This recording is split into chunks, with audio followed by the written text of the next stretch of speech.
Chapter 10, Level 1. Drew was shaking.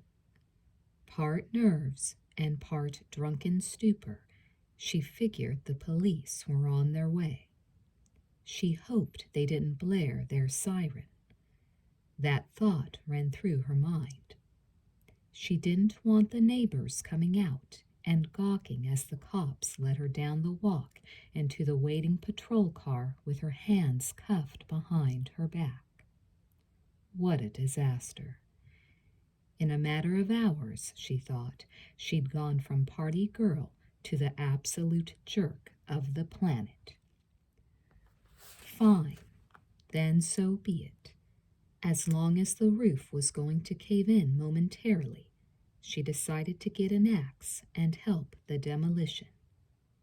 Opening the door to her bedroom, she started her wobbly body toward the kitchen with one goal in mind: to grab another beer and quickly down it before she was hauled off to juvenile hall. The walk was more of a stagger. Drew huffed and puffed her way down the hall, swearing at her mother and babbling incoherently. Still fuming, Drew believed she was spewing flames and smoke. Then the front door started to open.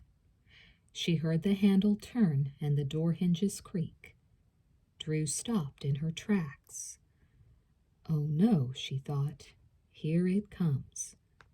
When she began using drugs, marijuana and cocaine, on a regular basis, Drew vowed that she'd never find herself handcuffed and going to jail. Drew started to sob.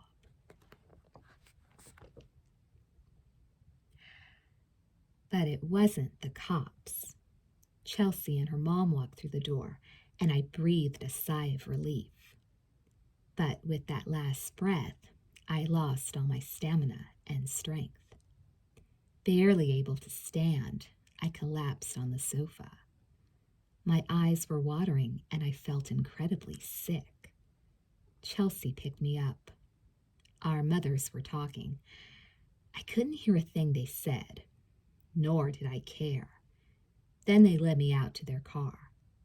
Chelsea sat down next to me in the back seat. My mother got in the front next to Chelsea's mom. "Where are we going?" I asked, though I didn't really care now that it was clear I wasn't going to jail. "The hospital," said Chelsea, "the same place I just got out of." "Okay," I mumbled. "No prob. I'll go to the hospital."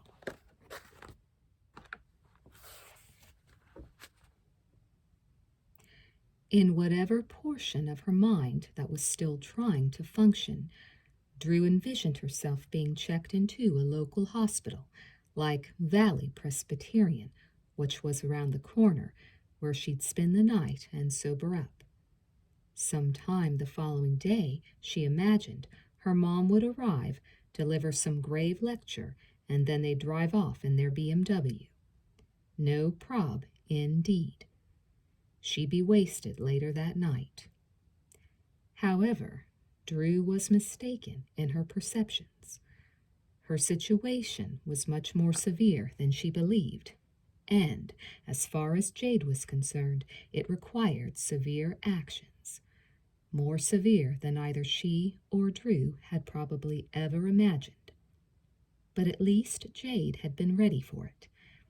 After returning from New York, she'd spent countless hours on the phone with Chelsea's mother, commiserating, crying, and listening, and what she'd come away with was a frightening portrait of Drew that brought back all the horrid memories of the violent struggles she'd endured trying to get her former husband, Drew's father, treatment for his alcoholism and drug use. Jade had long suspected something direly wrong with Drew. The path of self-destruction she'd left behind was unmistakable. Her problems obviously ran deeper than the growing pains of adolescence.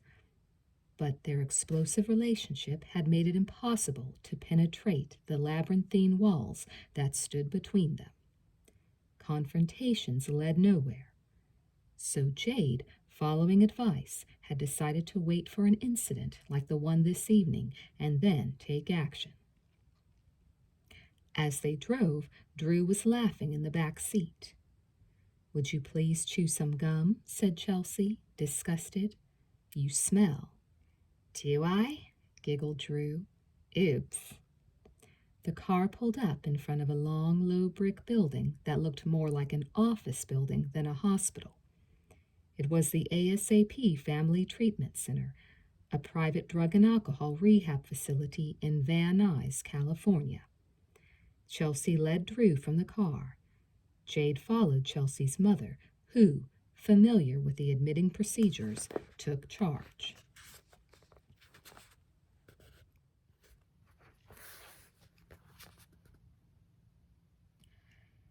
They took me into a small admitting room where a blond guy, one of the night technicians, greeted us and collected the proper forms. The room was sterile, stocked with just 2 plastic-covered couches, a plain table, and a big ashtray. I sat there and smoked cigarettes, one after the other. Chelsea had 2 packs in her purse, and she had to open the second one. My mom complained that I was smoking too much, but I just ignored her and waited for something to happen. "How many beers have you had tonight?" asked the tech. "Oh, about 15, I said. I heard my mother gasp. "15, huh?" he nodded. "And you're not drunk?" "No, not at all," I said. The tech looked at me like I was the idiot I was being. "Okay, I'm drunk," I laughed. But our exchange became very businesslike and serious. "Do you smoke pot?" he asked. "Yeah," I said. "Do you do coke?" "Yeah." "And you drink an awful lot, I suppose?" "Yeah, you can say that." "Have you ever done heroin?" "I don't think so," I said. "Crack?" "I don't know." "You don't know?" "No, I don't think I have." My mom, who was crying a stream of tears, couldn't contain her shock and horror any longer. "You've done cocaine?" she blurted out. I turned to her and gave her a look that said, "Bug off."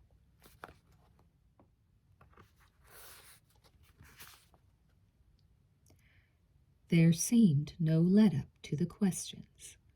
The tech asked for Drew's height and weight.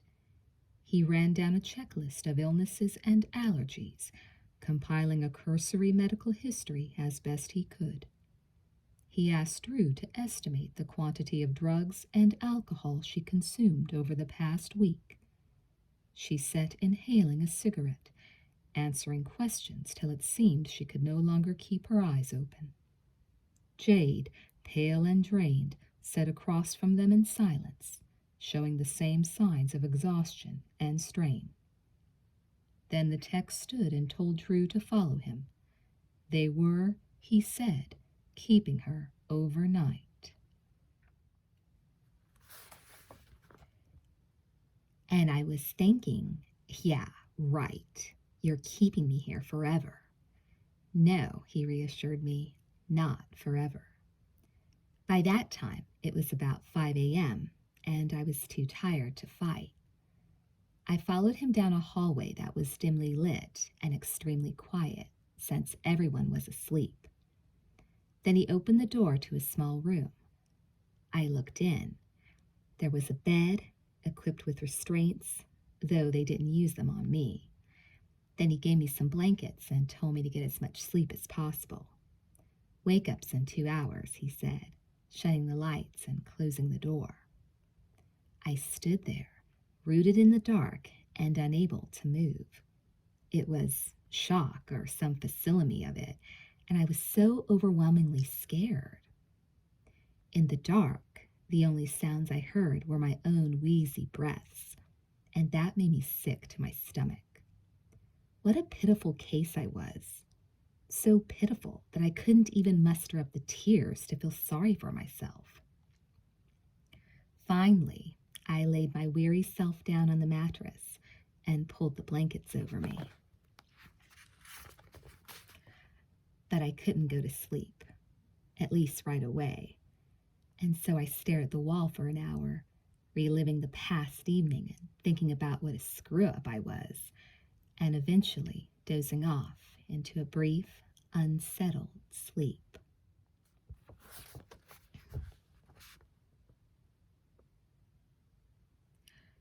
There were no windows in the secluded, barren holding room to indicate the arrival of morning. But at 7 a.m., the fluorescent lights overhead flickered on and filled the room with their unremitting glow. A tech woke Drew, which was no easy chore, and explained that it was time to get up. She didn't argue and allowed herself to be led to an examining room where a nurse sat ready to take a sample of her blood. She was still in a disheveled state, wearing the same odorous clothes from the previous evening and badly in need of a shower and change of outfit. Hung over, her head pounded unmercifully. When Drew glimpsed the needle, she turned ghostly white and faint. Immediately, the tech straightened her up, revived her somewhat, and got her to the bathroom, where she tried throwing up but couldn't. She cried and cried and cried from being sick, and they put her back to bed. Several hours later, ASAP therapist Betty Wyman, the treatment coordinator who had been assigned Drew's case, walked into the room. Wyman, a dark-haired woman with gentle eyes and a soft, kind smile, stood over Drew's bed and looked at the sleeping girl. Her face was grimy and tear-stained, her hair snarled, and her clothes reeked as if she was a derelict off the street. What a sad, sad kid, she remembers thinking.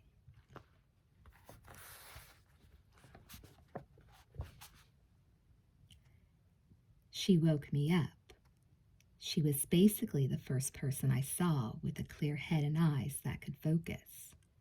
She looked at me, and I looked at her. I didn't know who she was, her name, or her position. She could have been the janitor or the person who owned the place. For some reason, though, I got a comforting feeling from her, and I wanted to reach out and hug her.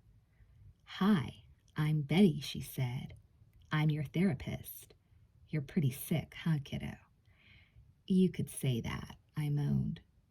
"You think you're going to throw up?" "No." "Okay. Why don't you go take a shower and come into my office when you're done?" I nodded and walked out of the room alongside Betty. Then a tech handed me some towels and a change of clothes and took me to the shower. That was probably the best shower I've ever taken. I stayed under the hot water for half an hour till I felt waterlogged and wrinkled, and then dressed and went into Betty's office. Betty handed me a cup of orange juice. We started talking. Then she introduced me to my roommate, and I spent the rest of the day getting acquainted with the hospital and meeting people. I heard some of the kids say, "Hey, that's the chick from Firestarter. What the fuck is she doing here?" But Betty intervened and told them to calm down and treat me like any other patient. That whole day it was really awkward, and I was so unhappy, but I stuck close to Betty. I felt she would protect me.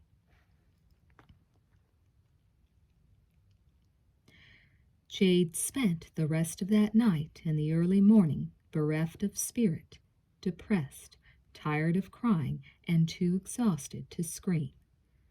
Nonetheless, she experienced a feeling akin to relief. The ASAP hospital provided her with an option that she hadn't been aware of until she started talking to Chelsea's mother. In their storm of desperation, it seemed to offer some shelter. Watching Drew being led down the hall and the door slamming shut behind her was like driving a stake through her heart. Yet, Jade felt she was so despondent and discouraged that anything had to be better than what they'd been going through. Faith. That's all Jade was going on. A faith grounded in Chelsea and Chelsea's mother telling her that the treatment worked. not only for Chelsea, but her older sister, too. Their lives had turned around. That was substantiation enough. Still, Jade was confused. After watching her daughter disappear behind the doors of the locked hospital ward, Jade let loose a torrent of pent-up emotions. The techs on duty were sympathetic. Even if they'd heard parents with ravaged faces pour out their hearts hundreds of times before, they were kind and comforting and told Jade, first and foremost, to go home and get some much-needed rest.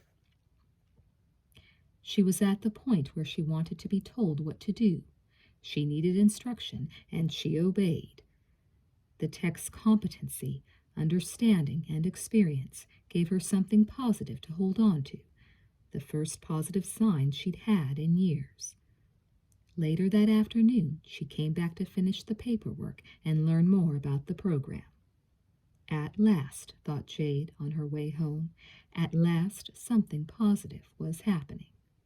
That feeling was only reinforced later that afternoon when she returned to the hospital to complete the admitting paperwork and receive an indoctrination to ASAP's program.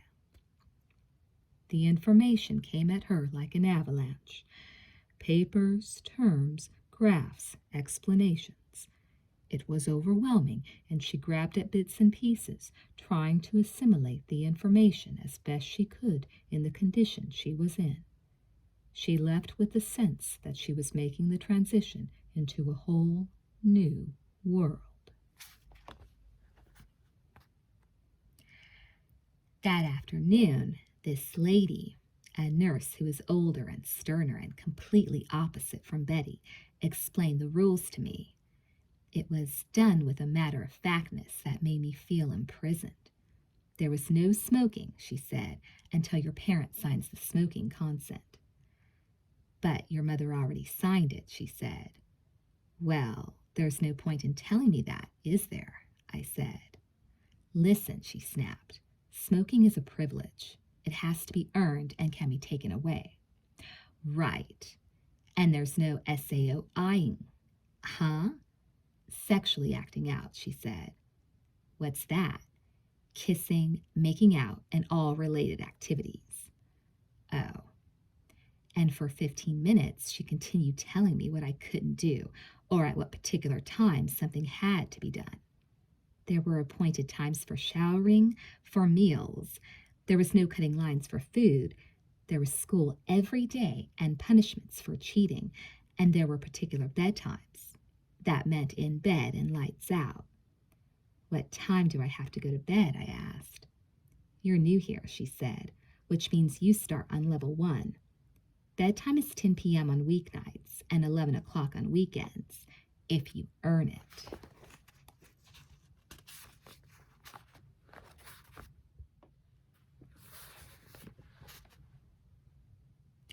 Drew was confused and frightened. Like most new patients, she didn't know the first thing about treatment. When she thought about what she was getting into, her mind conjured up the ominous scenes from One Flew Over the Cuckoo's Nest. After all, she was at a hospital where they set down a strict code of conduct and monitored patients with hawkish attention.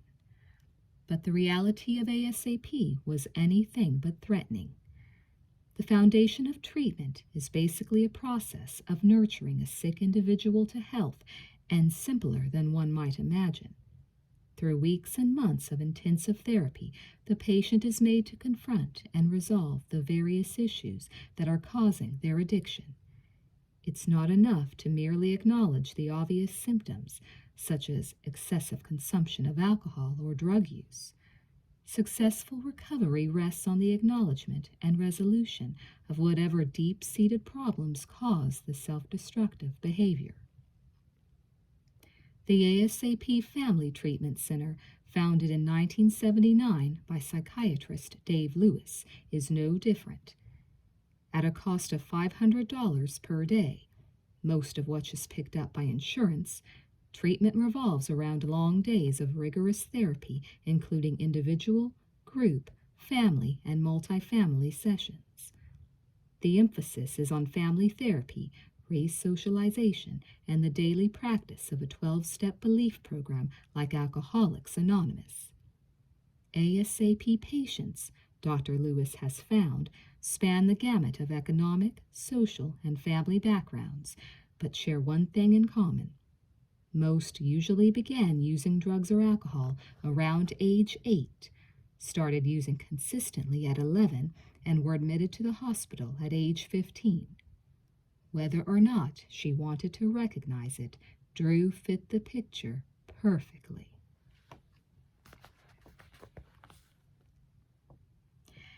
There were usually 3 girls to a room, but to start with, I had just one. Her name was Tina. She was 17, had long brown hair, green eyes, and I thought she was beautiful. Too beautiful to be in a hospital. After introducing us, Betty left for a while, and I slumped on the empty bed. "You scared?" Tina asked. I nodded. "Don't be. This ain't the greatest place, but it's not the worst either." "How long have you been here?" I asked. 2 months, she smiled. Tina turned back to folding her laundry, and I sat there watching her, wondering what her story was. Later I learned that she was at ASAP for the same reason I was: drugs and alcohol. Her younger sister had recently been discharged too. They were from a nice middle-class family from Ventura. Her father was an accountant, and her mother stayed home and took care of the house. On the surface, they seemed like the perfect family, a family that wouldn't have a single problem. But Tina and her sister had both been messed up by drugs. I wondered if Tina wanted to ask why I was there, but then when she didn't, I figured the answer was obvious. I took out a cigarette and my lighter. "Hey, no smoking in the rooms," Tina told me.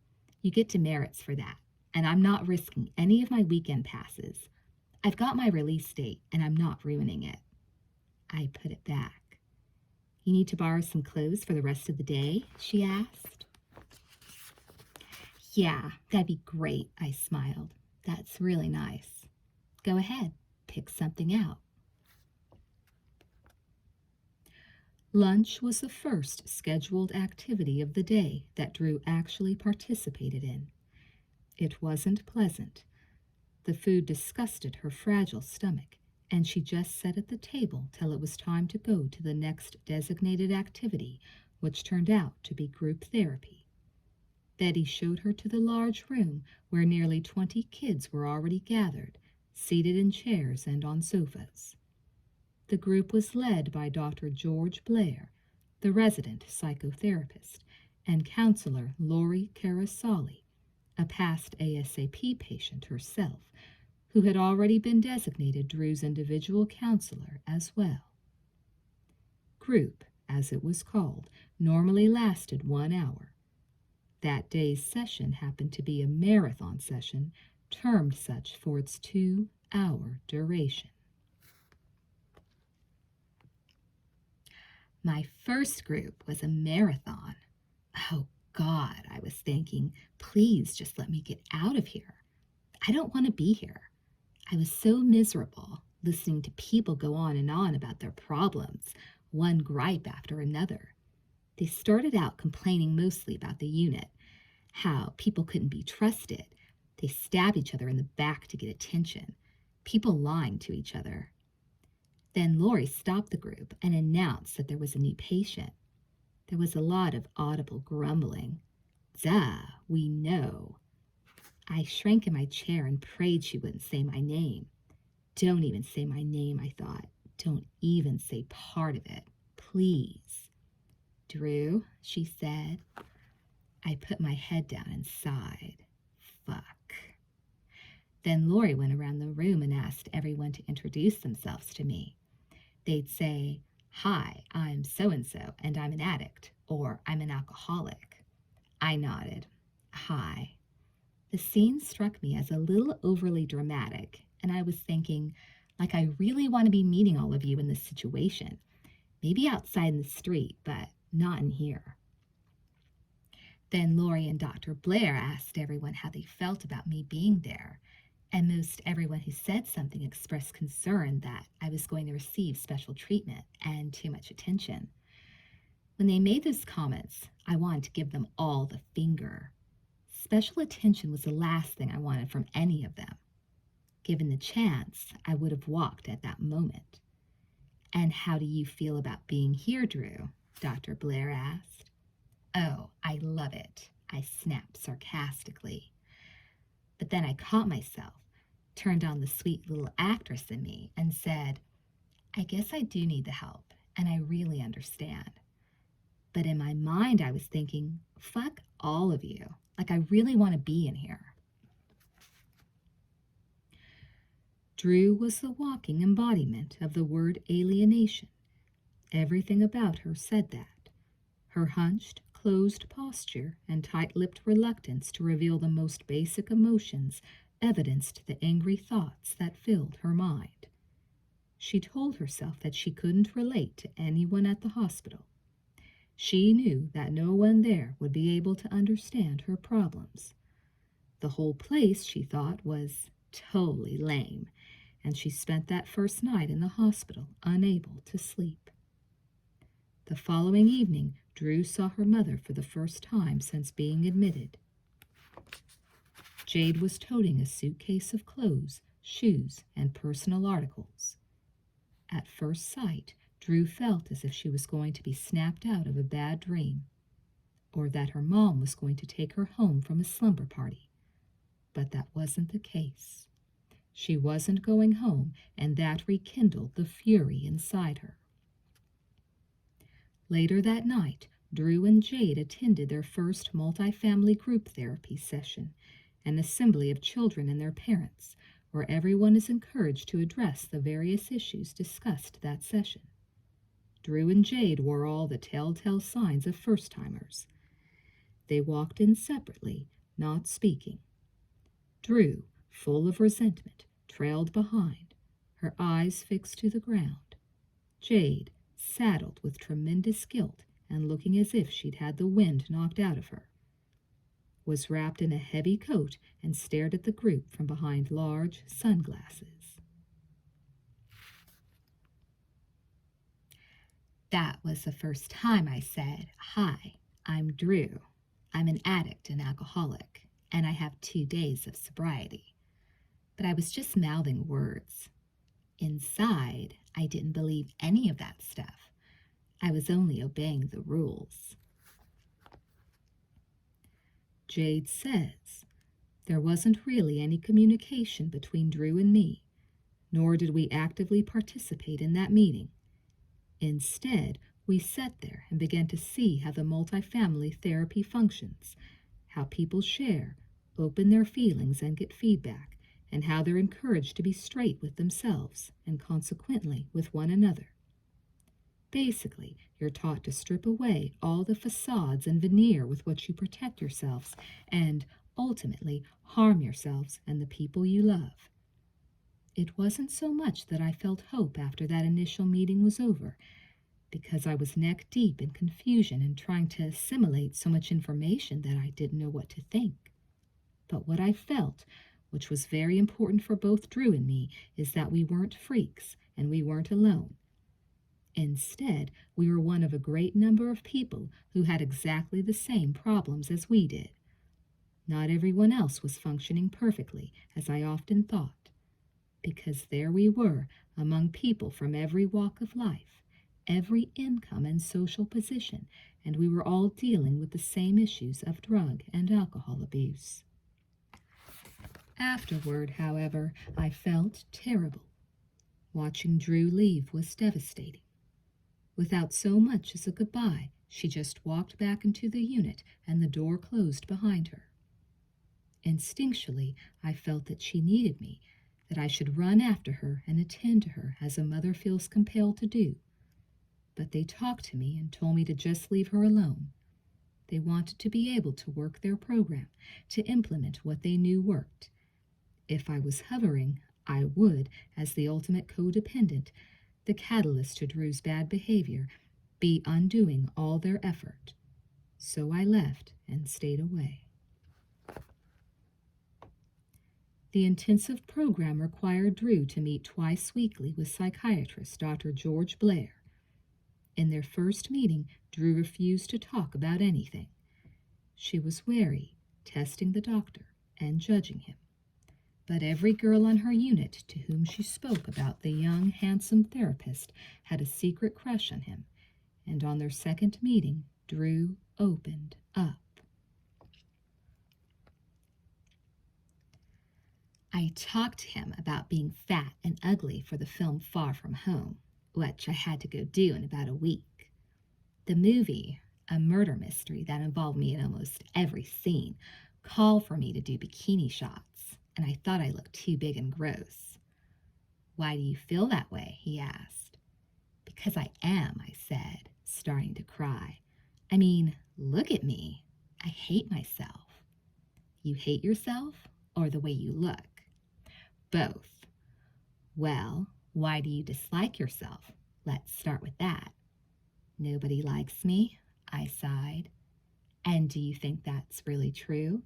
Nobody, absolutely nobody likes you? Yes, I replied. I mean, no. Let's go back to you then. You say that you don't like yourself, right? Uh-huh, I nodded. Why? I took a deep breath, realized where Dr. Blair was leading me, and cried, Oh, God, I don't want to do this.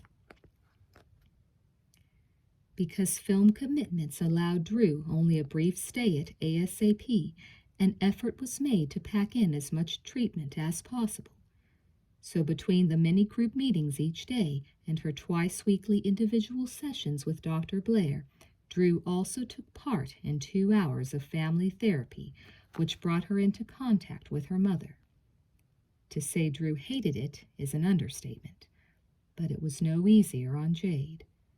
Family meetings were the most agonizing, the most tearful, and acutely painful portion of the program. With Betty and Lori mediating, Drew and Jade were led into a direct confrontation of the issues that had come between them, a confrontation that served as a fiery reintroduction between mother and daughter. The object was to strip away all the protective layers and lies they'd adopted over the years and to air their gripes with each other, to be raw and honest. I was so angry I could hardly say anything. My responses varied from a terse yes or no to a venomous fuck you. Finally, though, Lori said something that provoked a statement from my mother that caused me to scream, Why the hell don't you be just my mother instead of my manager? Drew, I don't think you could have said it any better, Lori applauded. Jade says, We started touching on what my role was in pushing Drew to do what she did, and how my responses triggered her behavior, and how her behavior triggered my responses. It was a snowball effect. Drew had tremendous resentment for the way I'd been dealing with her in life. All the yelling and screaming, which was due to my frustration. Drew had this overwhelming feeling that I was very unsupportive and critical of her. She never heard what good I had to say about her. She heard only the bad. She felt that for many years I really tore down her self-image. That was a big issue with her. And I was very angry because I didn't feel that way. I felt that I was trying to bolster her self-worth. We had a real difficulty in dealing with that. She saw it her way, and I saw it mine. Betty and Lori listened to us and then pointed out that it was more important for me to not be so busy defending my perception of reality. In other words, arguing my point of view against Drew's. I wasn't listening, they said, to what was behind Drew's statements, to the need and the feeling, and to what she was really saying. Ask yourself, Betty said to me, what Drew really means when she says, You're always putting me down, or nobody likes me, or be my mother, not my manager. It's all the same. She's really saying, Hey, pay me a little attention, slow down and love me. I need you. The points were well made, but the breakthroughs were few. Time was too limited for that. Yet Drew gradually formed bonds with some of the other patients. Whether or not she wanted to, Drew, who sat through groups with an impassive expression and stoic demeanor, identified with a number of other kids and found herself touched by the program.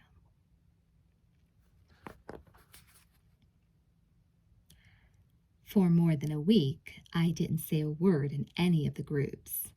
I refused to utter a single syllable unless they asked something of me directly, and then I gave only the shortest answer I could think of. But one day in group, a girl began complaining about her parents, and it struck a nerve. Her father constantly criticized her, she said, and her mother always made her do stuff she didn't want to. They made her life, she said, pure hell. Well, I couldn't stand listening to that. I mean, my whole life I wanted a father, and this girl sounded so spoiled and obnoxious. Why don't you just be grateful that you have a mother and a father? I blurted out. God, you disgust me. There are some people who would give their arm or leg to have two parents. You just get a little grateful, you know? Everyone was shocked that I'd broken my silence. Someone even cracked a joke. She can speak. But no one was more surprised than I was. I hadn't planned to say anything. I'd been thinking that I was the worst case there. I'd convinced myself that no one could possibly understand my problems. That was one of my primary defenses. However, the more I sat in group, the more I realized there were others like me, and that was frightening. When I saw how wrong I was, it forced me to take a long, hard look at myself. There's a lot to think about, isn't there? Betty asked as I was packing my suitcase. Yeah, I nodded, but I'm trying. That's all you have to do, she smiled. Just try. 12 days after checking in, Drew had to go on location. That was made clear from day one. Jade had told them that Drew was committed to doing Far From Home, a murder mystery in Nevada, and had to depart no later than July 10th. Jade promised that Drew would return to ASAP the day she landed back in Los Angeles, sometime in early September. In the interim, however, she didn't want to discard whatever benefits they'd already derived, so she asked for help. ASAP hospital officials had never before handled a short-term emergency situation like Drew's, but they attempted to devise a makeshift plan, a rehab band-aid of sorts, designed to reinforce the insight and tools that Drew and Jade had begun acquiring over the past week and a half. It was a simple plan. They assigned an ASAP tech to travel with Drew, a former patient, as many techs were, who could function as a friend and confidant to the struggling actress. In addition, Drew and Jade were counseled that if there occurred a problem of any kind, whether Drew had the urge to break her sobriety or merely an argument with Jade, anything that might tempt her into using, either one of them or both were to phone Betty. Immediately, day or night, Betty emphasized they were to call. Believe it or not, I didn't want to leave. It surprised me, but I'd begun to form bonds with some of the kids and with Betty, and I'd also started to feel the sense of safety and comfort that being in rehab tends to foster. Also, I guess, I feared being alone again, isolated from friends and any sort of fun. However, I knew I had to go, and when that day arrived, I deluded myself into thinking that I was totally a brand new person, that I was perfect.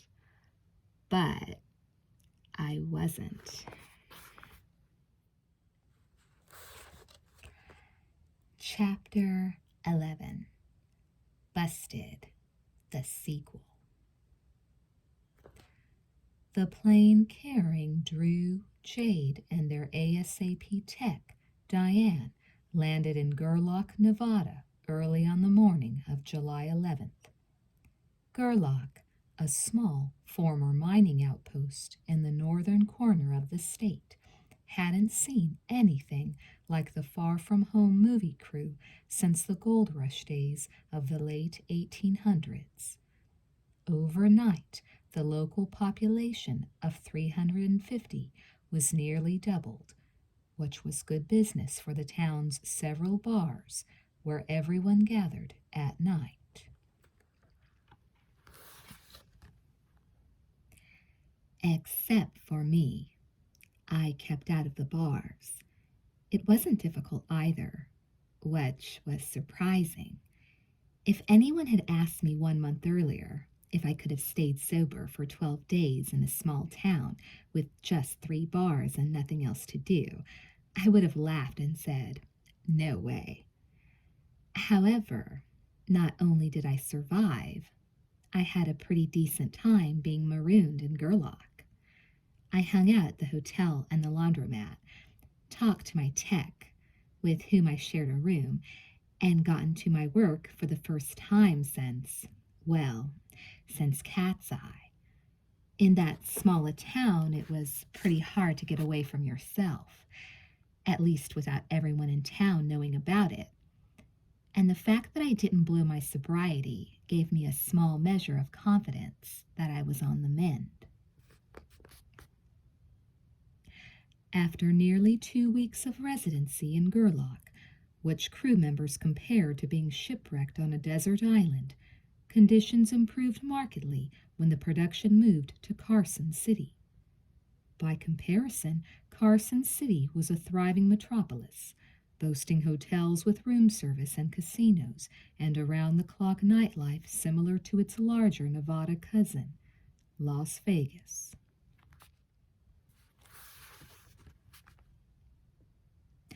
There was suddenly a lot more action, and for the first time, I went to a casino.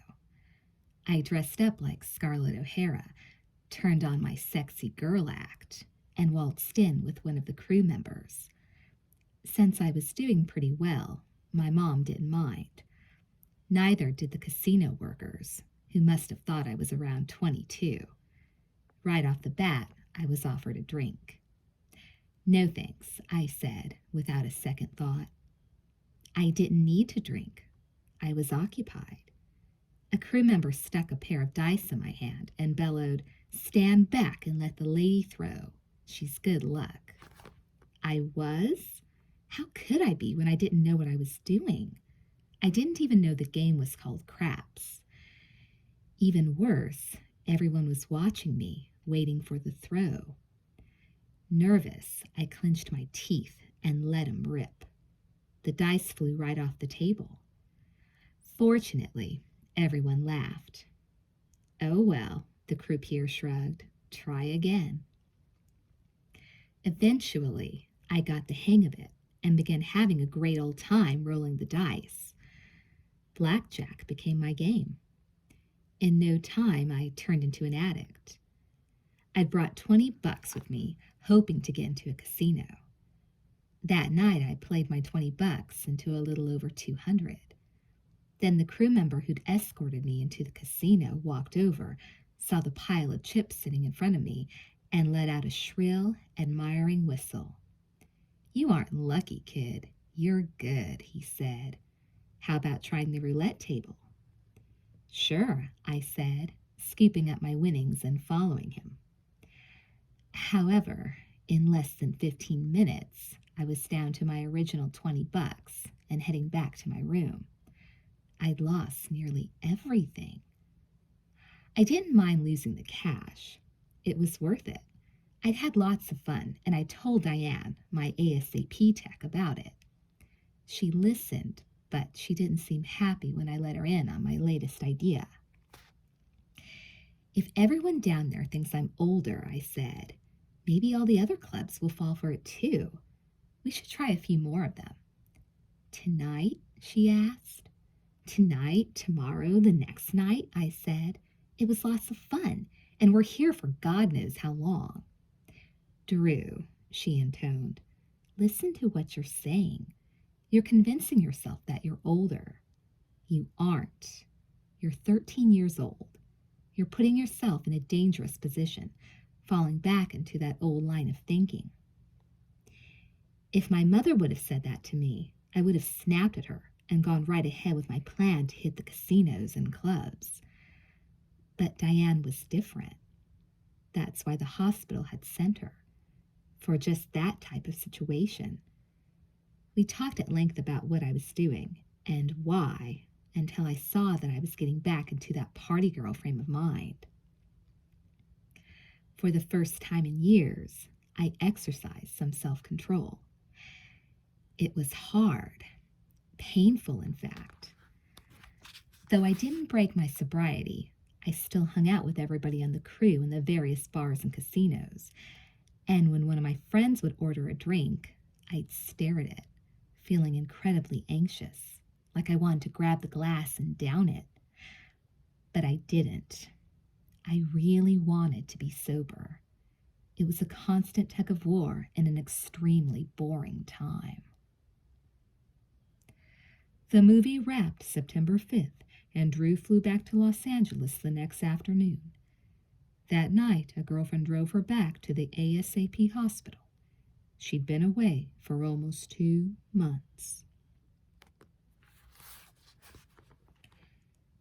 It was about 11 o'clock, maybe closer to midnight, when I walked back into the hospital. I was so incredibly angry that I had to be back there. I acted nice and friendly on the outside, but I was so upset that on the very day I'd flown in, I had to go back in. Where's my fun, I thought. I've been missing my friends for a long time, and I have to come back to this stinking prison. No way.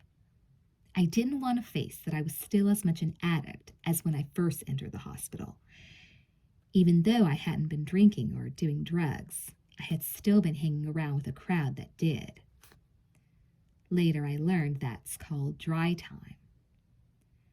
The morning after I checked back into the hospital, I was given a school assignment to write an essay describing the difference between dry and sober time.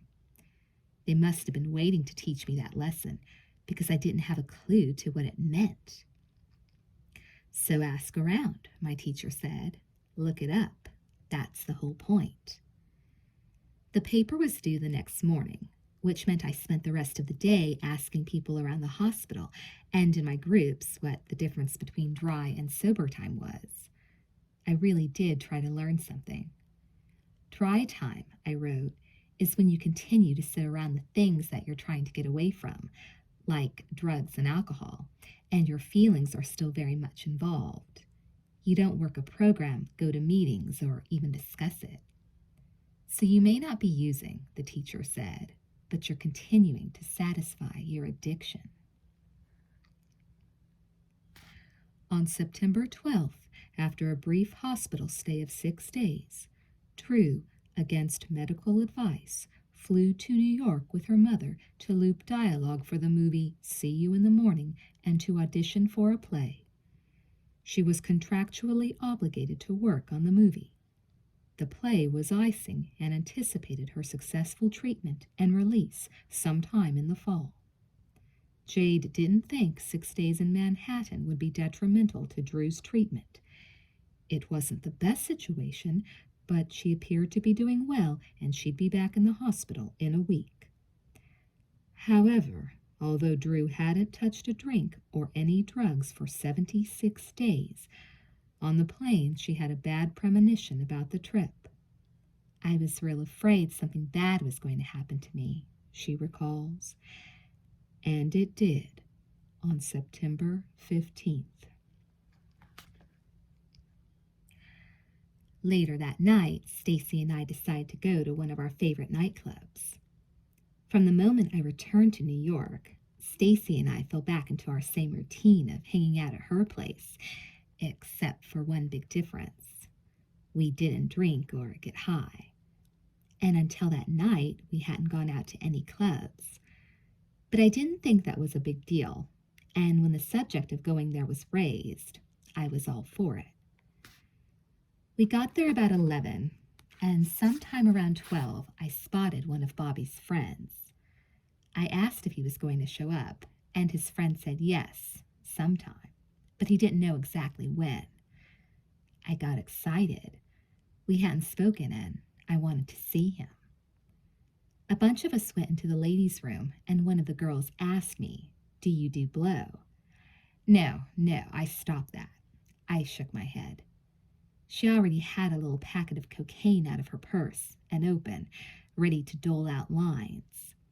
"You don't mind if we do it in front of you, do you?" she asked. I thought it was pretty rude of her to continue, but I wanted to be cool and said, "It's okay, guys, go ahead." But it obviously didn't bother me that much since I didn't put up much of a fuss. Nor did I leave when they started snorting lines.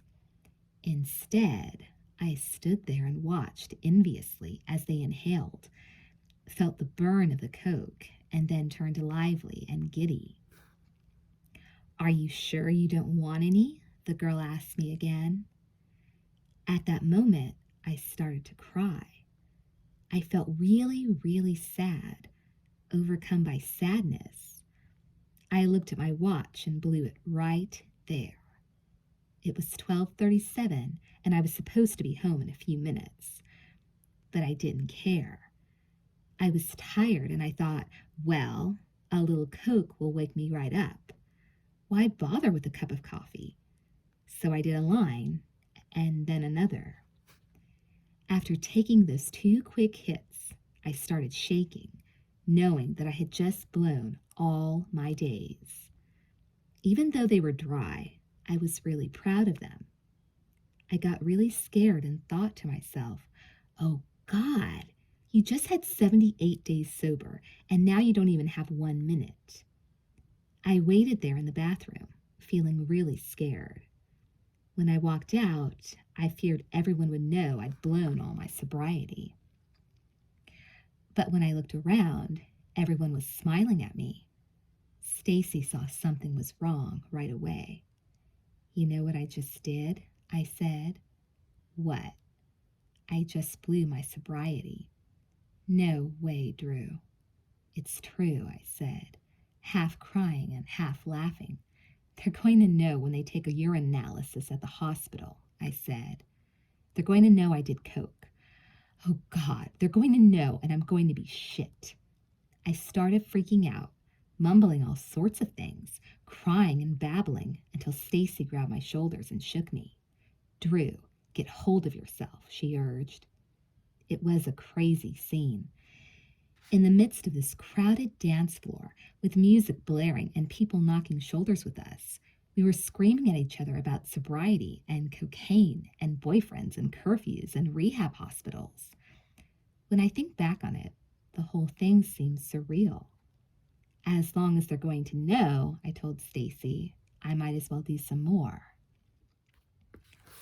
She argued against it, and I asked her to do some with me. She didn't want to. She wanted to support my sobriety. But I put her in a tough position, and best friends being best friends, she caved in. We knew a guy at the club who happened to be dealing coke, but when I approached him, he said he wouldn't sell me less than a gram. That was okay with me. I flashed a bunch of cash that I'd saved over the summer, money that had been part of my per diem on Far From Home, and we made the exchange in a dark corner.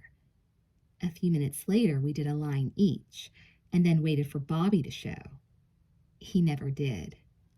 We hung around the club till just before dawn, and then went out to breakfast. Stacy and I were laughing hysterically when we returned to my condo about 7:30 a.m.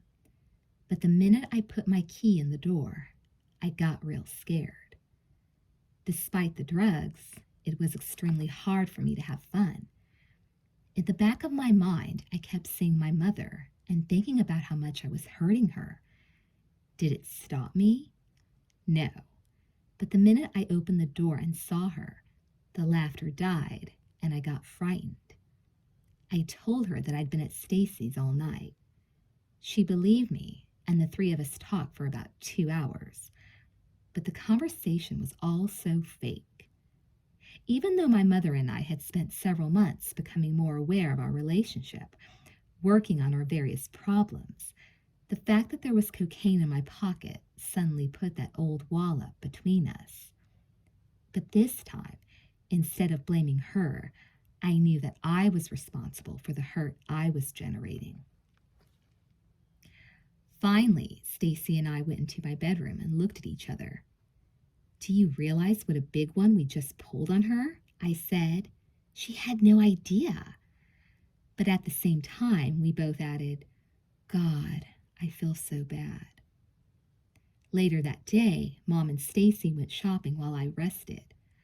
When they returned, I took a credit card from my mom's wallet, then told her I had to return this clock that I'd bought the day before. She said fine. We were getting along really well, and there was no reason to be suspicious. Then I pulled Stacy into the bathroom and flashed the credit card. "Remember the fantasy we always had?" I smiled devilishly. We shared a fantasy, hatched over alcohol and pot, of getting on an airplane to Hawaii on the spur of the moment with nothing but our credit card and handbags. "How could I forget?" she smiled. "Let's do it," I said, figuring that with my sobriety blown, I had nothing to lose.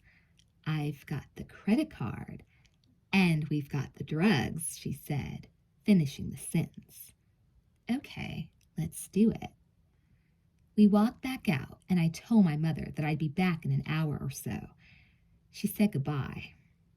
Then, without giving it a second thought, Stacy and I ran downstairs, hailed a cab, and slid inside. We looked at each other and at the same time said, "LaGuardia Airport." 45 minutes later, we were there, and I was standing in line at the ticket counter. "2 tickets to Los Angeles, please," I smiled. The woman behind the counter gave me a suspicious look like, "Where's your mother, little girl?" But I suddenly changed from Drew, this teenager with cocaine in her pocket who was fleeing her mother, into Drew Barrymore, the actress, complete with sweet voice and innocent eyes. "You wouldn't believe it," I chuckled, embarrassed, "but I've got to be in LA at 7 tomorrow for a business meeting. I can't cope with these last-minute changes, the hassle." She nodded, and I handed her the American Express card. A moment later, she looked puzzled again. "How come it says Idiko Barrymore on the card?" she asked. "Oh, that," I said, dreaming up an explanation pronto. "Well, you see, my purse was stolen a few weeks ago, and this guy tried to rob my house. Things like this are always happening to celebrities, you know, and so I thought it best to put a different name on the card." "Sure, I understand," she nodded, and put the card through. 5 minutes later, Stacy and I were walking to the boarding area, tickets in hand. "Do you really want to live the fantasy?" I asked. "Yeah, sure." "Well, since the lady at the ticket counter was so gullible," I said, "let's buy 2 tickets to Hawaii for tomorrow." Stacy was up for it. So we ran back to the ticket counter and purchased 2 tickets to Hawaii, leaving from Los Angeles the next day. It was even easier than the first time, too. The guy who sold them to me hardly looked up from his computer screen.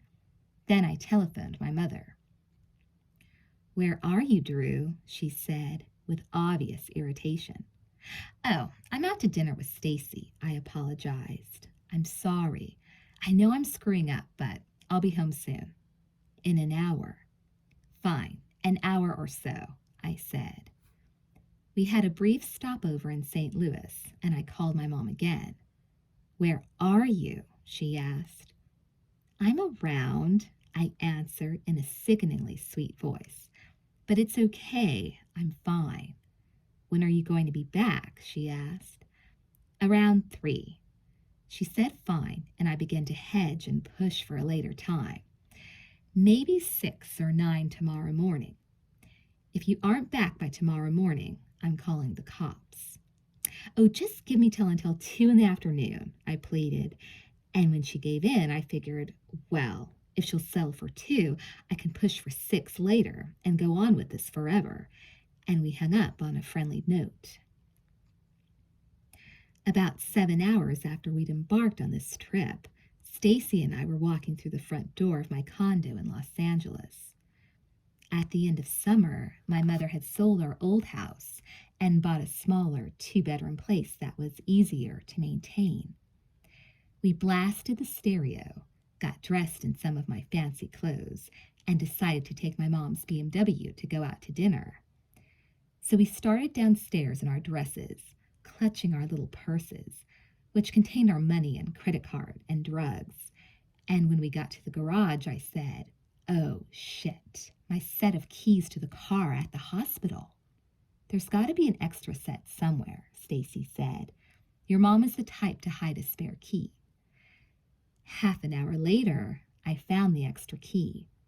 Stacy and I got back in the car. But the iron gate locking the parking lot wouldn't open, and we couldn't find the door opener. My mom, it turned out, had inadvertently taken it to New York in her purse. So we went back inside to search for a spare opener. After nearly an hour, we were about to give up when I said, "Hold on, let me get some more lipstick." It was a fortunate decision.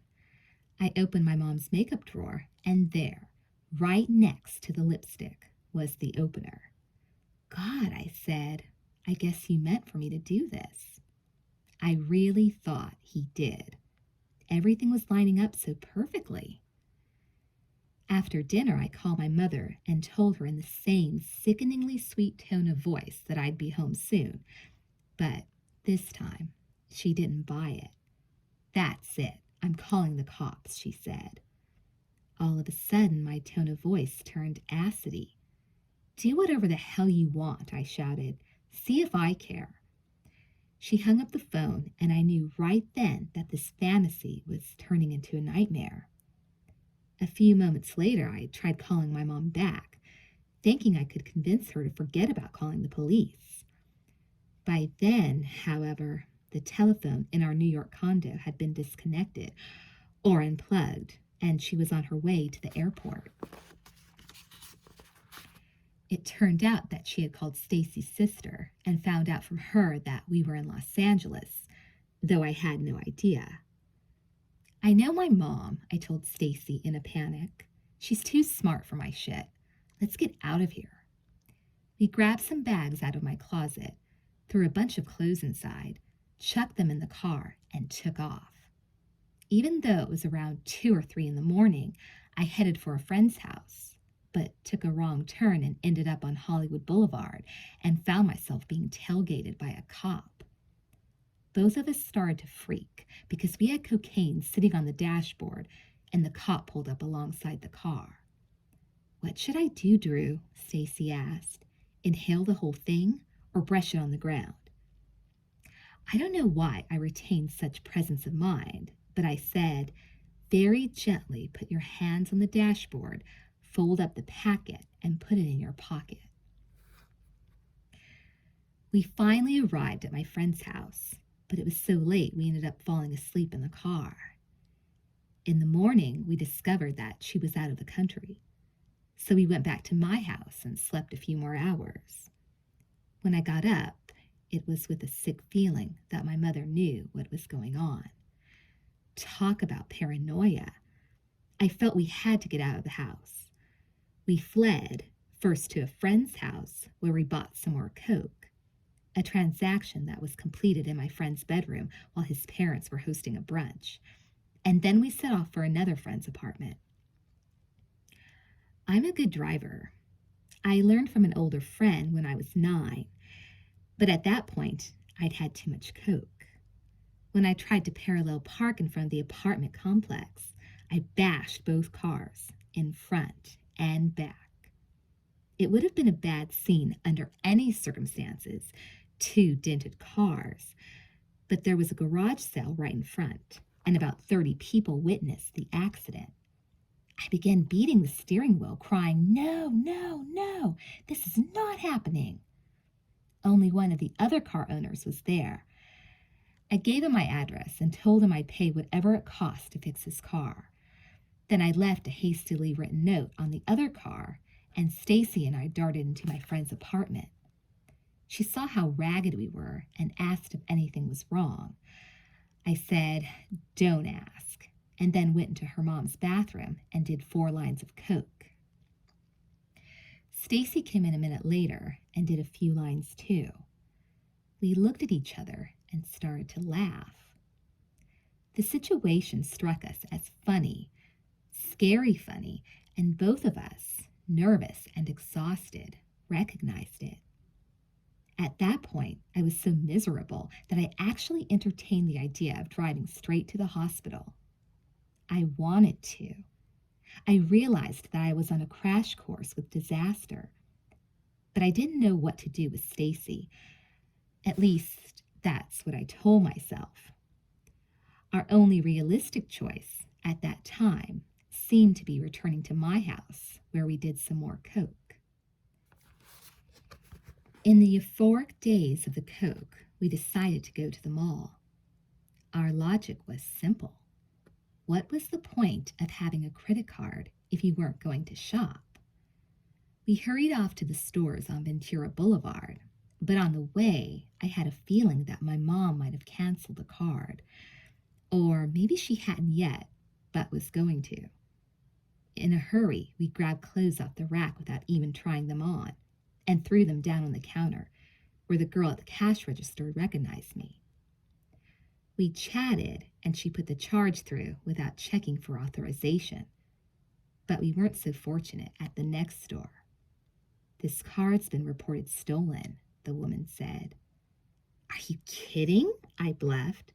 I had a mix-up with my mother last week. She didn't know I had the card and called it in stolen, but I thought all that was straightened out. "Apparently not," she said. "Fine," I said, motioning Stacy to the door. "We're in a hurry. Thank you." At home, we cranked the stereo in my bedroom and began trying on all our new clothes.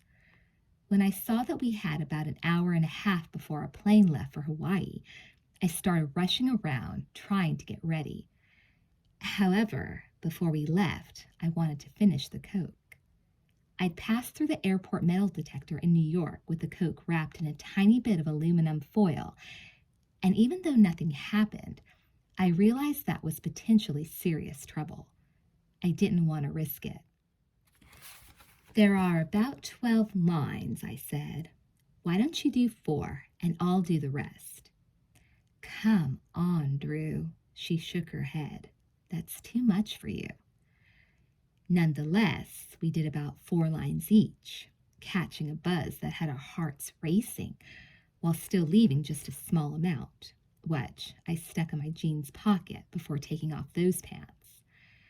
When I left the bathroom to change into another outfit, a strange man and woman were standing in my room. "Who the fuck are you?" I said, thinking they were cops. "I'm a friend," the woman replied. "Well, friend," I screamed, "get out of here until I'm dressed." "I'm sorry, I can't do that," she said, pulling out a pair of handcuffs from her pocket. Oh, shit, I thought. Here's the nightmare I've always feared, happening right before my eyes. But as they walked me outside with my hands cuffed behind my back, they revealed they were private agents hired by my mother to take me back to the hospital. When I realized I wasn't going to jail, I heaved a big sigh of relief. Stacy said she was going to wait at my house, and as I passed her at the door, she said, "I love you." I said, "I love you too," and both of us started to cry. Driving over to the hospital, the agent started asking me about my movies, which I thought was sick. God, you've just yanked me out of my house with cuffs on, I thought, and now you're asking me what it was like to meet E.T. What jerks. I refused to say a word the rest of the drive. When we arrived at the admitting hall, they finally unlocked the handcuffs. Then, believe it or not, they asked me for my autograph.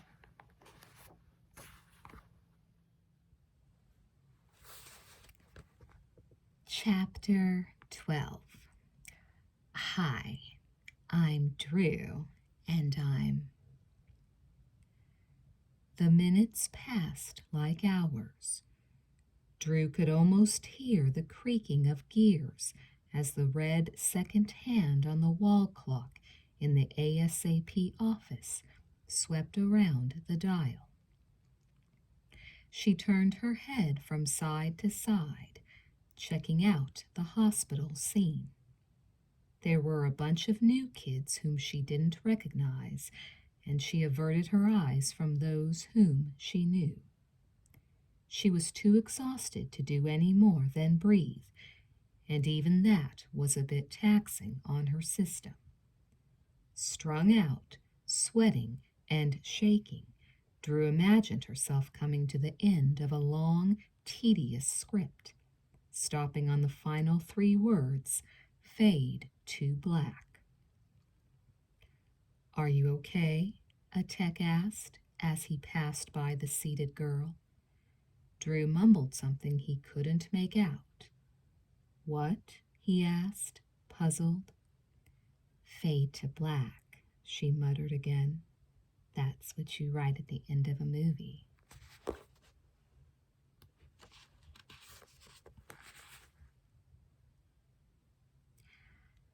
I had the feeling that I just sat through an absolutely horrible movie, a real low-class action-adventure flick. The characters weren't likable, and the ending didn't have a resolution. The entire experience was a living nightmare. I was seated in the dining room. Everything was shaking back and forth. My eyes refused to focus clearly on anything. I tried laying low, but people who knew me from before started coming up to me and asking, "What's up?" I shrugged. A nurse came by and asked if I wanted anything to eat. Did I? For a little more than 3 days, I really hadn't eaten or slept. "How about ordering a pizza?" she smiled. "And we'll take your vitals while the kitchen is making it." My temperature was 102 degrees. I was dehydrated and down about 5 pounds from when I'd left New York.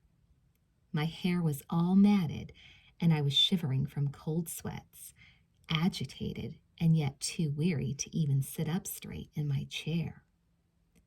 While the nurse continued her cursory examination, 2 girls I knew sat down next to me.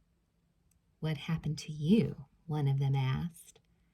"I fucking booked from New York," I laughed. "All I had were the clothes on my back and a credit card." I thought I was way cool, but they looked at me and then at each other as if I were pathetic. Then my friend Edie, a girl with whom I'd grown extremely close during my previous hospitalization, pulled up a chair. She studied me up and down for the longest time without saying a word, which made me feel paranoid. "What?" I said, annoyed.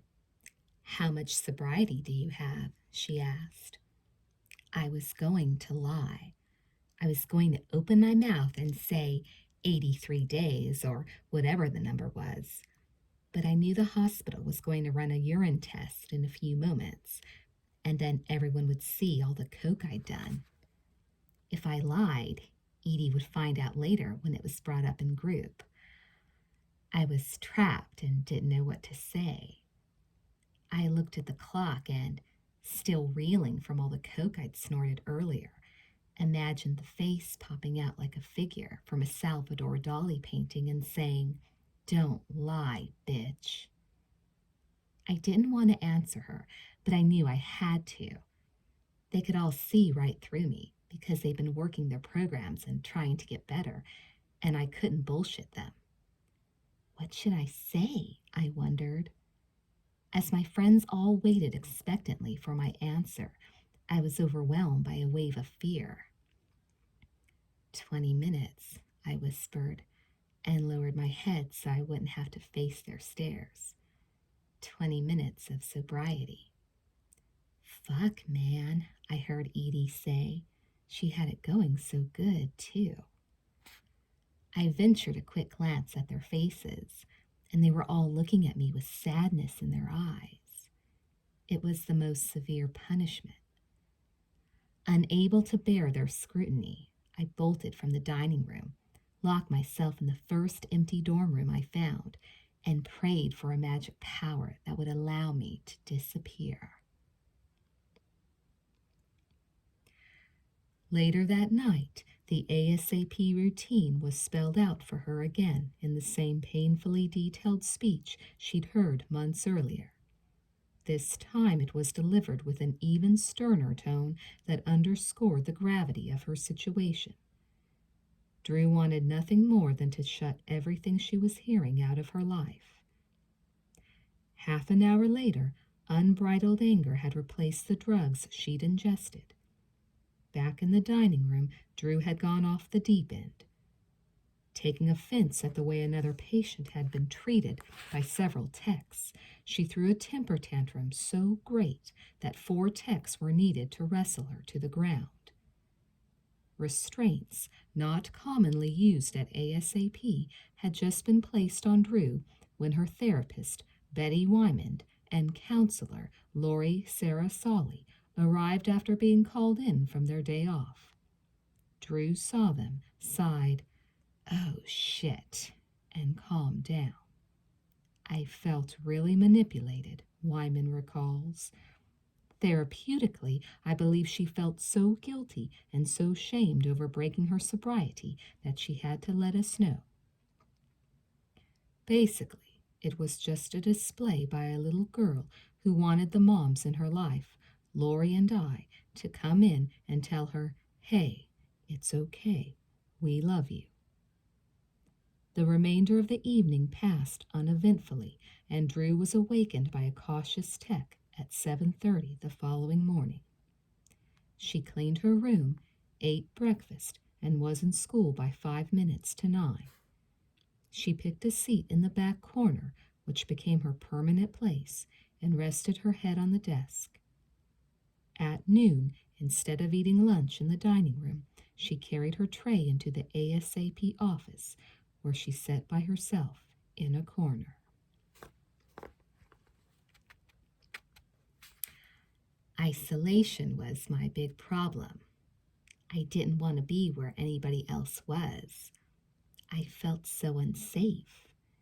The only 2 places where I felt comfortable, which is a stretch of the word, were my room and the back corner of the ASAP office. It took me a long time to adjust to being around people. Indeed, for several days, Drew was a withdrawn shell of the individual who had begun participating in groups and among the patients on her ward the previous July. She resembled that person only in appearance. In group, she sat with her knees drawn tight to her chest, her arms clenched, and her head lowered. In this one group, where everyone was talking about their problems, Lori suddenly interrupted the flow and said, "Okay, now we're going to do something else." Then she turned toward me, though I wouldn't make eye contact with her, and said, "Drew, now that you've been on your escapade and broken your sobriety and set yourself back as far as possible." As I listened, I called her every swear word in the book. I knew Lori was about to drag me through the embarrassment, the shame, and everything else you go through when you're made to own up in front of everyone. It's a real do-or-die moment where you're backed into a corner. You can no longer pretend you're not there. You can't hide, and worst of all, you can't pitch a bunch of bullshit in front of a group that's expert at bullshitting. You have only one choice: to tell the truth. "So, Drew," Lori said, "let's be honest here. Something that you don't know that much about, but let's try it." "What?" I scoffed. "I just want you to answer this one simple question," she said. "Have you hit your bottom?" I understood what hitting bottom meant. It's a phrase that's used throughout treatment, and especially in AA. Countless times I heard people explain that you couldn't begin the process of recovery until you had hit bottom. If you hadn't, you were just paying lip service to all the groups and programs you participated in. But once you knew, people said, it was suddenly like opening a window on a gloomy day and letting in a ray of bright light. I looked at her. My impulse was to run out of the group and hide in the closet in my bedroom. But I didn't. I think that moment will be crystallized in my mind forever. At that moment, I realized that I knew what hitting bottom felt like. Yes, I said, in a voice that was barely audible. Yes, I've hit my bottom. She wasn't alone. Jade felt as if she too had hit bottom. When she arrived back in Los Angeles, she immediately telephoned Betty Wyman, who filled her in on Drew's condition. Jade wondered when she could visit Drew. Betty didn't know. If treatment was going to work, she said, unlike the past time Drew was at ASAP, Jade was going to have to abide by some strict limits. Drew couldn't leave for movies or interviews. Her recovery had to be the #1 priority. Betty also established herself as Drew's in-house manager, taking over what had previously been Jade's responsibility. Drew was going out the first time she was in, Betty says. She and Jade were treating this almost as if it were hotel ASAP, but this time her stay wasn't going to be like a guest spot appearance. Jade agreed. I just wanted Drew to get better. I needed to get better myself. I'd hit my own personal bottom as well. Both of our lives had to focus entirely on recovery and nothing else. That I saw clearly. For Drew, it was nothing short of a revelation. She sat in her room that night and in her mind replayed the scene from group. Have you hit your bottom? She heard Lori ask over and over.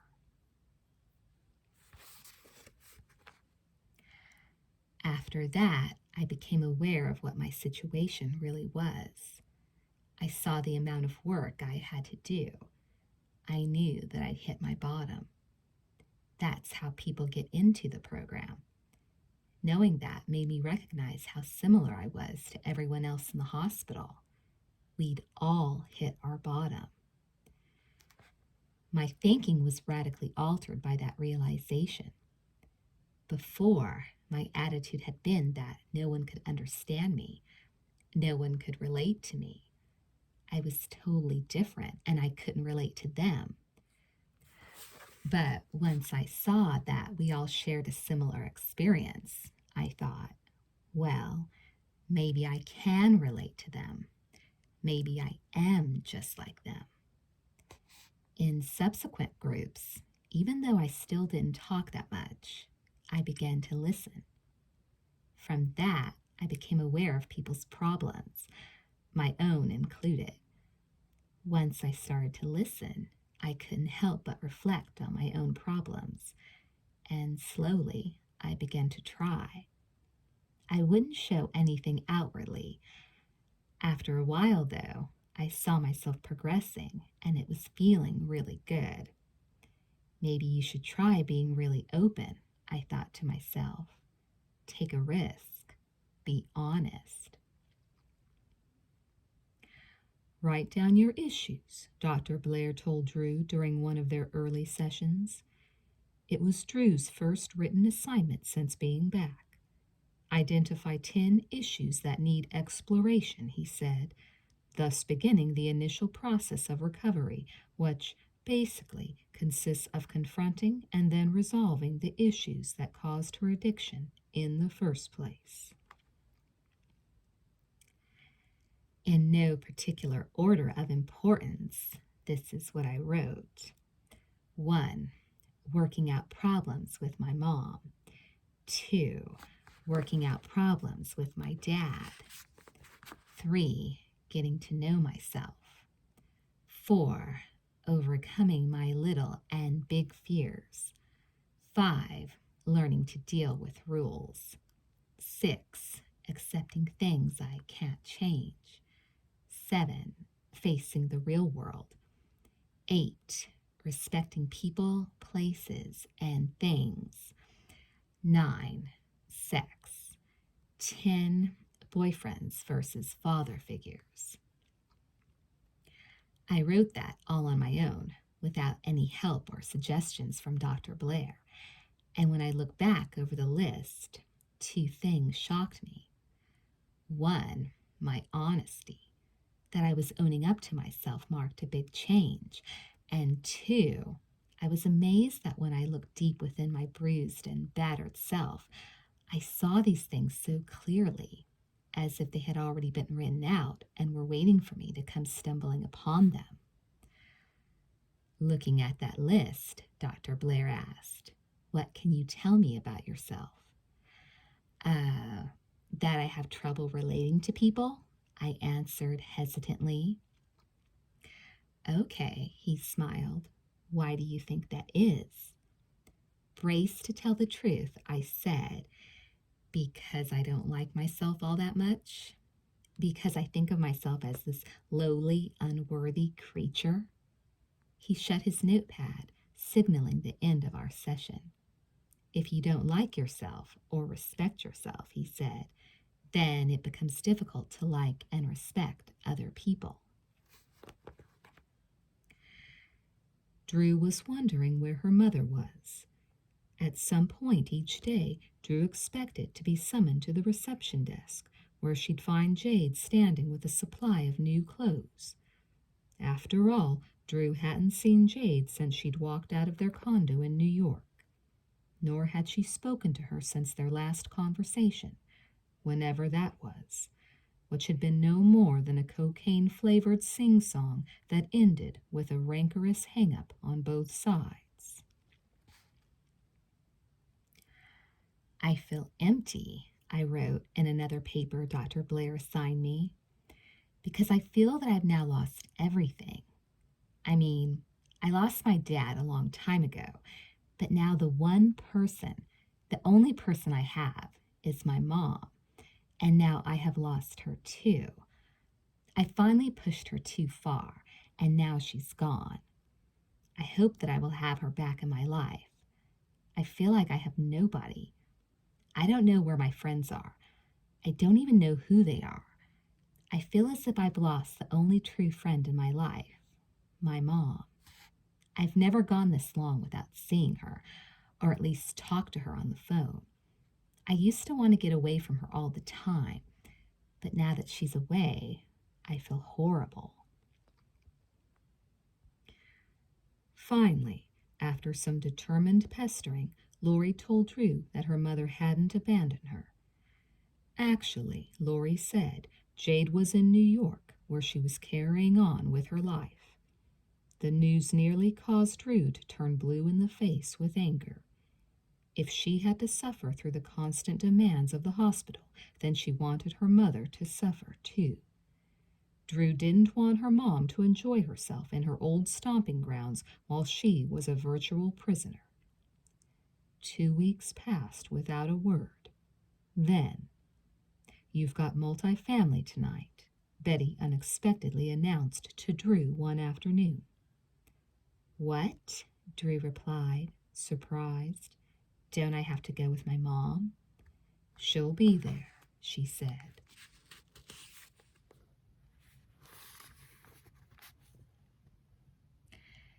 Even though I had missed her, I was pissed. For the first time, I felt as if I were doing good, like I was stretching and really attempting to express myself honestly. Then my mom reappeared, and all the negative feelings I had been harboring toward her came back also. "Hi," I said to her, with obvious disdain in my voice.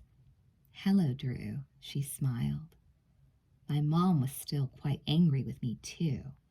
I sensed that much, But I was more concerned with punishing her for all the pain and hurt I felt she was inflicting on me, not to mention those recent feelings of abandonment. However, nothing I did, dirty looks, snide, sharp, sarcastic remarks, nothing got a rise out of her. No matter what I tried, she wasn't allowing me to manipulate her, or, as they say in the hospital, feeding into my bullshit. Seated beside each other, we might as well have been strangers. The unspoken tension between us was palpable to everyone in the room. We didn't say a word to each other or the group, and that hour-and-a-half session was one of the longest, most tedious 90-minute periods of my life. "So I guess I'll see you later," I said at the end, trying to sound unaffected by our strained relations. My mom looked at me with such sorrow in her eyes that I really wanted to reach out and hug her. And I bet that's what she felt like doing too. But we were too angry with each other to show such emotion. We had to relearn how to express ourselves before we could hug and truly feel it. "Goodbye, Drew," my mom said in the restrained tone of voice that echoed her injury. I turned and walked with the other kids back into the ward. That was how our relationship continued over the course of the next few months. Unless it was in family session or multifamily, she never called. She never even came to visit me. I couldn't believe it. If I asked her to bring me something, she replied, "When I have time," which meant no. The estrangement was unnerving. I'd never gone more than a day or two without seeing my mother. And before this, I don't think an entire day had ever passed without us at least speaking on the telephone. It reinforced all my feelings of abandonment and of being unloved. God, was I ever pissed. Jade was being kept away from Drew for a reason. The staff wanted to spend a concentrated amount of time working on Drew herself. They'd ease into the family therapy. Betty and Dr. Blair believed Drew had to confront herself first. She had to be dragged, kicking and screaming if need be, into the harsh glare of reality. ASAP's daily schedule was unremitting in its intensity. After school and lunch, Drew, along with the others, sat through therapy group, primarily a discussion of what everyone was feeling. Then everyone was shuffled into doctor's group, moderated by the staff psychiatrist, which was essentially a continuation of therapy group. Following that was step study, which focused on one of Alcoholics Anonymous's 12 steps. This long afternoon was followed by a series of less taxing activities, including stress management, anger reduction, biofeedback, and physical conditioning. These are all things therapist Betty Wyman explains to gear the young addict or alcoholic into means of dealing with problems other than self-medicating. They're taught that when they have problems, they can share in groups, exercise, listen to relaxation tapes, and work on AA steps. They don't need to get high to feel better. But the day wasn't over yet. Recovery group, a problem-solving session that wrapped up the day, followed dinner, and after that, patients were siphoned off to substance abuse programs like Cocaine Anonymous and AA, depending on their particular problems. Additionally, once a week, Drew and Jade met to participate in multiple family group, an innovation unique to ASAP, but since copycatted by other treatment centers, where patients and parents collectively discuss their issues as a single community. Multifamily is often likened to an emotional roller coaster that replaces inhibition with insight. Discussions ricochet from anger to sadness to uncontrollable laughter, all exposing the unpredictable nature of family life. It's absolutely the most powerful dynamic I've witnessed in terms of recovery, Betty Wyman says. Most people enter into treatment believing they're the only ones in the world who have these problems. But multifamily takes them out of that isolation, which is one of the most debilitating factors of addiction, and into scenarios similar to theirs. The basic issues Drew needed to confront: low self-esteem, depression, relationships with her mother and family, her difficulties with the opposite sex, were obvious, even to her. She became adept at identifying those various issues that had led her down the path to drug and alcohol abuse. Articulating and working through the next step required a far more dramatic leap than Drew had ever taken. Drew's counselor, Lori Sarasoli, needed only a single word to explain how Drew could accomplish that. Honesty, she said. Honesty is the biggest part of working your program. Working a program, a phrase Drew heard often, meant different things to each patient. But the crux of it boiled down to the same primary element: staying sober. To Lori, a recovering addict herself, working a program meant the difference between life and death. To others, it was defined by the original 12 steps of Alcoholics Anonymous. But with a kid like Drew, Lori says, I don't even try to explain what working a program means. With Drew, when something came up, I threw a step in her direction, and we worked to understand that. Otherwise, working a program was understood to mean honesty and communication. Basically, it was and is talking about all those things she'd never been allowed to talk about. Everything I did was designed to get me in touch with my feelings, to confront myself. It was something I'd avoided for years. Write a list, they constantly told me, and I swear I made lists till they were coming out of my ears. One day, for instance, Lori asked me to make a list of things I was willing to do in the hospital. And be honest, she intoned. This is what I wrote. My priorities in the hospital: 1, work a program. 2, stay sober. 3, deal with my dad. 4, deal with my mom. 5, find out who I am. 6, deal with my fears. 7, live up to my own expectations, not others. 8, abide by rules. 9, deal with my age and not growing up too fast.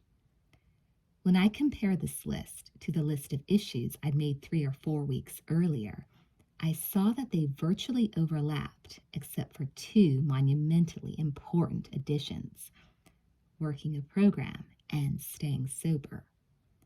What do you think that means? Lori asked. That I'm being honest with myself, I replied. Yeah, she nodded. And what else? I didn't know. That you want to live, she smiled. That you've got a vested interest in your own life. In reality, the picture wasn't as rosy as it appeared on paper. Changes occurred subtly, almost imperceptibly, in the textures of Drew's mind. As Betty Wyman says, progress was inconsistent. There were good days when Drew tuned into what was going on, but for weeks on end, the bad days outnumbered the good. She didn't want to get out of bed. She balked at attending school. Worse still, Drew received goodbye letters from several close friends, a ritual connected with discharge from ASAP, which sent her into a depression.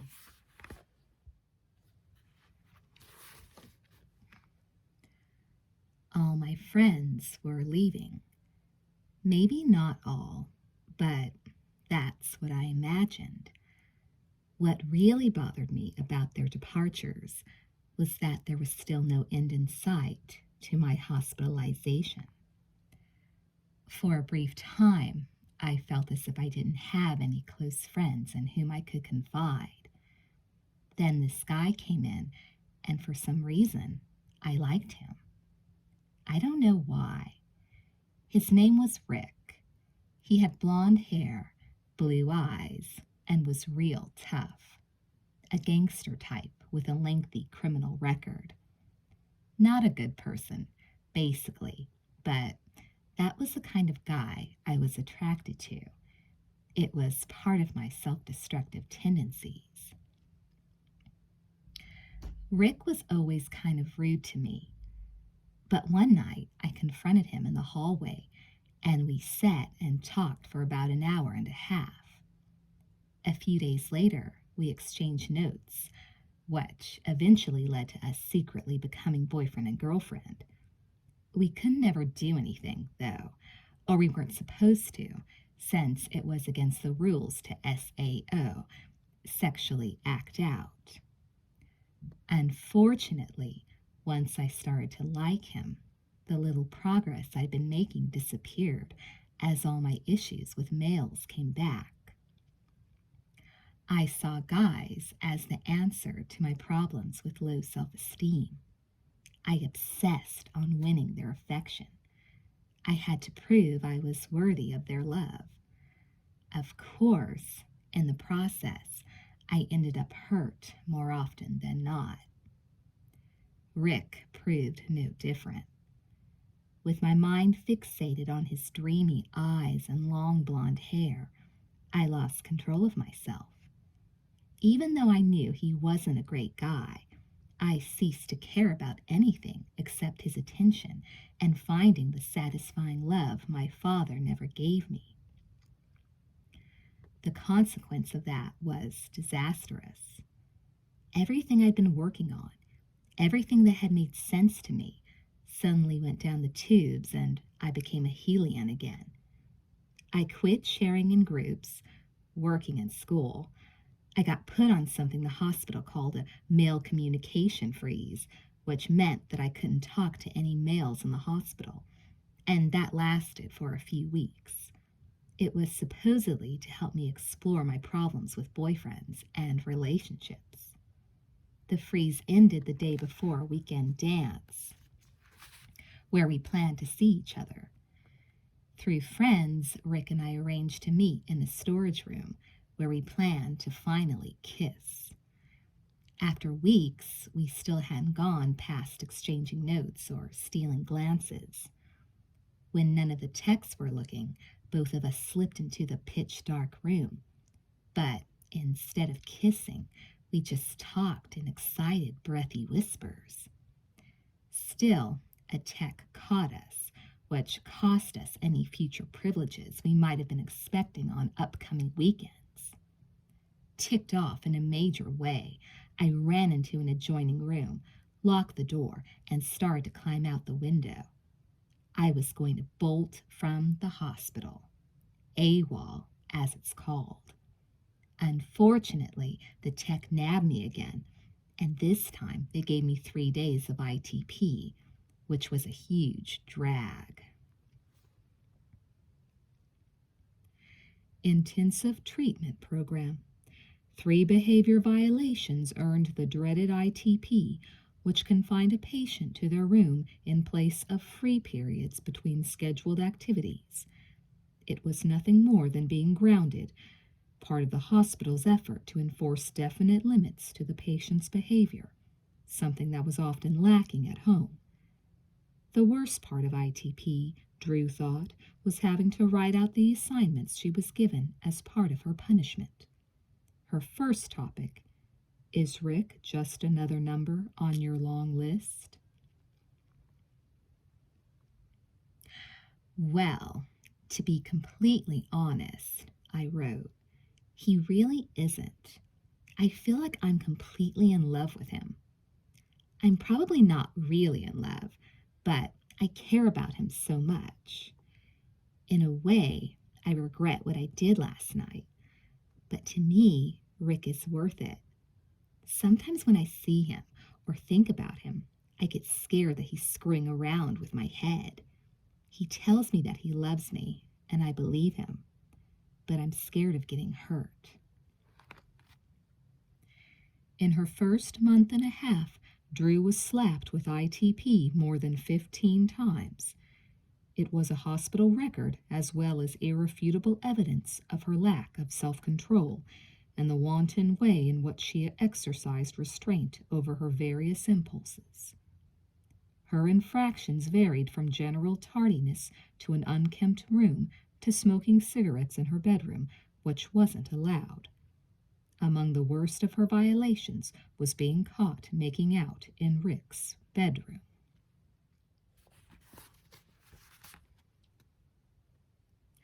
I was sneaking down the long hall, feeling so sly and smart as I sprinted back to my own side of the ward, when I heard over the loudspeaker, and I do mean loudspeaker, "Drew, get to the ASAP office now."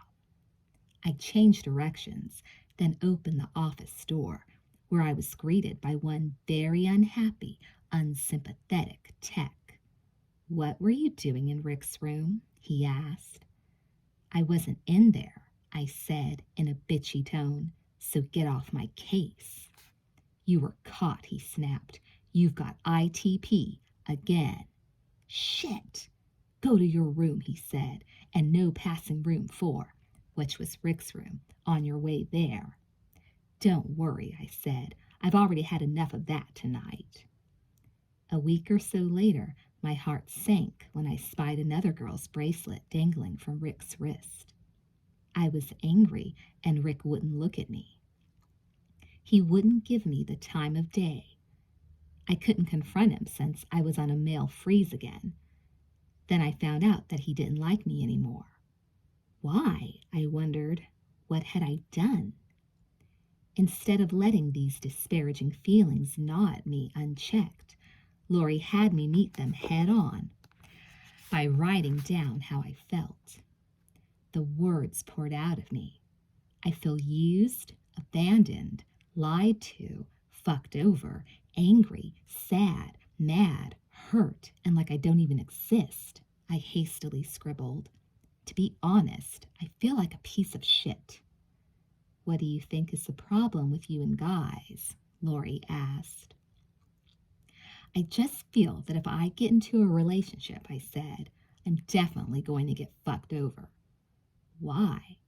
"Because that's what happens all the time," I replied. "Why do you think that?" she asked. "Whose fault is that? Yours or the guy's?" "They're all scum," I said testily. "You're attracted to scummy guys, right?" "Why? Why not aim higher?" "Because I'm not worth any better?" I asked, hoping it was a correct answer. Lori smiled. "Think about that yourself." Like other patients, Drew's highs and lows facilitated as regularly as a swinging pendulum. After her breakup with Rick, though, it was apparent that Drew had slipped back into a rut. She slunk down the halls, isolated, withdrew in groups, and kept her eyes low to the ground. She was licking her wounds, wallowing in the pain rather than treating the injury.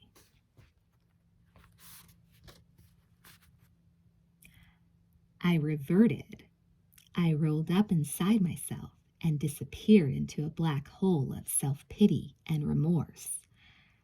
But there was a subtle difference this time. I sensed it inside. My eyes were slowly being pried open, and what I saw was an ugly sight. I wasn't able to articulate it, but looking back, I described that rough period as the reemergence of my conscience. There was right and there was wrong, and I saw which side of the line I was standing on. It was painful for Betty and Lori to watch, yet they continued to exert the pressure. Experience had taught them that almost anything could reverse a tailspin. You could prod with exercises and questions, but no matter how well you knew someone, it was impossible to predict what might set them off. You just had to keep trying. Occasionally, though, an unexpected occurrence proved remarkably serendipitous. There had been some speakers at our group that afternoon, a bunch of people who came and spoke about their drug and alcohol problems and their ongoing recoveries. I remember paying attention. I don't know why. For some reason, I identified with the story this one girl told about her growing up in a broken home, always feeling lonely and unwanted. Anyway, afterward, I was summoned over the loudspeaker to the ASAP office where Lori was waiting for me. Normally, she would have been kidding around with me or asking me a question about the group that had just finished, but her face was too serious for the moment. "Call your mom," she said. "Why? What's up?" "Just call your mom," she said. "She's got some bad news." When Lori refused to give me any more information, I gave up and telephoned my mom. "Hi, Mom," I said. "Hi," she said, in a soft voice, a near whisper, really. "What's wrong?" I asked. "I have something to tell you." "What?" "Well, your grandfather died," she said. Not even listening to the rest of what she had to say, I burst into tears. A few minutes later, I said goodbye and dropped into a chair. Lori asked if I was okay, but I couldn't stop crying. I'd been so involved in my own dark, selfish world, I didn't think anything could affect me. But I was wrong. The news of my grandpa's death touched me in the one place I deemed off limits to everyone: my heart. It ached in a way that, in months past, would have had me running out the door for a drink or drugs. Anything to numb the pain rather than face it. But that was out of the question. I was made to confront the situation head on. "Deal with it, Drew," Betty urged. I was given no other choice. Friends talked to me about it. They smothered me with advice and sympathy. Others, it turned out, had lost parents and grandparents. "You aren't alone," I was told repeatedly. In group the next day, we talked about it too. "You've got to let him go," a girlfriend told me. "There's nothing you can do about it, Drew. It's not your fault that he died. The only thing you can do is pray for him, and in your prayers, tell him that you loved him." So I prayed, and I told him that I loved him. And in group the next day, I took a big risk. I told everyone that, although Grandpa Mako was one of the people I loved most in the world, I worried that the chance to tell him that had passed by because I was into my teenage bullshit and rotten drug use. I wasn't being myself. The last time I talked to him, I said I told him that I loved him, but I feared that wasn't enough. "Then write it out," Betty urged. "Say goodbye to him." Dear Granddad, I don't know how to start this letter because I'm speechless. I can't picture you not in my life anymore. I'll always remember the wonderful times we had together, like when we'd go feed the animals in your backyard, and that incredible treehouse you built me, and how we'd go sit inside it and talk about adult matters. Just being with you always made me feel happy. I don't know if you'll understand, but for the past several years, I've been wrapped up in the teenage scene. Maybe you thought that I treated grandparents as if they were convenient and cool only when bringing me presents. I never thought about you that way. I truly loved you. I am sorry if I didn't show it. I just want you to know that you mean a lot to me. I love you. No matter what, you will always be with me. Your soul, our shared memories, and your love will always be in my heart. I love you. And goodbye. Love, Drew. In the quiet of her dimly lit bedroom, Drew read and reread the letter, scanning the paragraphs over and over again, and finally stuffing it into her tattered composition book. She dabbed her eyes with a tissue that came back dry. She'd cried until there were no more tears. But the weeping was not just for her grandfather. Drew was also crying for herself. His passing, she realized, had turned out to be one of the first life experiences in many years that she'd actually allowed herself to feel. She was vulnerable. She felt it all. But rather than run, Drew had wrestled it to a draw. She'd survived. That alone made her feel better, stronger. The meaning of that didn't escape her. In her grandpa's death, Drew saw she had discovered her own miraculous rebirth. It's funny how you hear things repeated endlessly and yet never really hear them. They don't make a lasting impression. And then, for what reason I don't know, it all suddenly clicks. That's the way it was for me whenever people talked about the 12 steps and working a program. I always thought, yeah, sure, I'm working a program. All I have to do is be honest. But I never really thought deeply about what honesty to oneself really meant until my grandfather died. Then I couldn't help but be honest to the very core of my soul, because that was the only way I could purge myself of the sorrow, pain, and guilt that I felt. Honesty. When you arrive at ASAP, they hand you a stack of books. There's your composition book, which is full of the blank pages you write on. There's the big book, the Bible of Alcoholics Anonymous, in which the 12 steps are listed. And then there's a pretty light blue book of daily meditations called Day by Day. It provides a different thought for every day of the year. Several days after my grandpa died, I had some free time before an AA meeting and picked up that book for lack of anything better to read. Naturally, I turned to my birthday, February 22nd, and read, Taking the Steps. We used drugs for many reasons. Often it was to take the edge off life. In the beginning, drugs made the world more beautiful, more satisfying to us. Toward the end, we used chemicals to turn off our guilt, our fear, and our loneliness. It was hard to see when we passed over the line where using began to be more the cause of conditions than the cure. Finally, our using met none of our needs at all. However, by taking the steps, we can relearn how to meet our needs in constructive rather than destructive ways. Am I taking all the steps necessary to meet my needs without chemicals? Well, are you? I imagine my grandpa saying to me. I heard his voice loud and clear, and I didn't know what answer to give. No, I said softly, out loud, but I'm going to start. Later that night, in the AA meeting, I had to identify myself to a new member. I always hated that.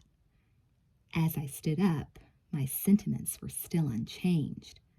I still hated hearing myself say, Hi, I'm Drew, and I'm an addict, and I have so many days sobriety.